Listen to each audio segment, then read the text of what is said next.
Hi folks, yesterday I had the privilege of watching Brian Morrissey and Sean Griffey record the latest Rebooting podcast at a MACMA event in Washington. Relevant links below.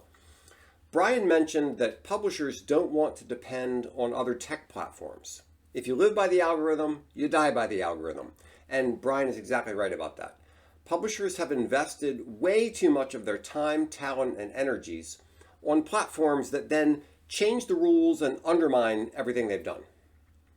Handing over the distribution of your content to a platform makes you very unstable, Brian said, and he's right. Sean said that's exactly why he likes email, because that's the only distribution platform you can control. I wrote in my notes, somewhat.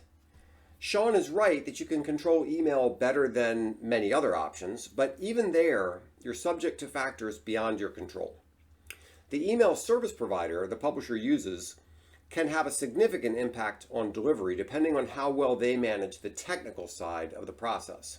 A smart publisher will stay on top of this, but it's not entirely in the publisher's hands. Popular email services like Gmail, Yahoo, or Outlook have their own spam filters and algorithms that sort emails to decide which ones go to spam, which into promotions, which into the inbox and all that, and which don't even get delivered at all. There are additional layers of filtering behind that, depending on where you're sending the email.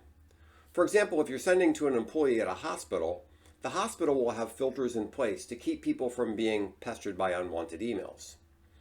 If you're not careful about these things, you can end up on a blacklist and very little of your email will get through. Even if you do everything right, and your email gets through to your reader, you also face the prospect of user error. In some email interfaces, the mark as spam button is right next to the delete button, and people click it by accident sometimes.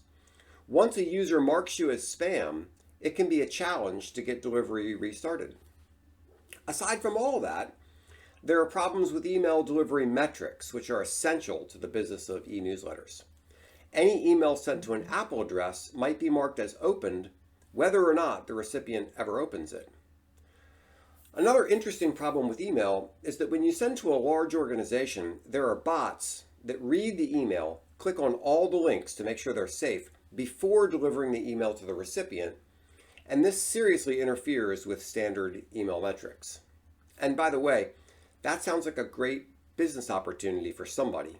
Use artificial intelligence to filter out the clicks from the bots so that the publisher can get real statistics on their sends. Anyway, Brian and Sean are both correct that publishers should try to keep their own fate in their own hands as much as possible, and email is right now the best option for that, but it's not without its challenges. Well, I hope you like this video. If you like it, please share it, comment, and think about going to the Crable group and signing up for the Crable letter. Thanks so much for your time.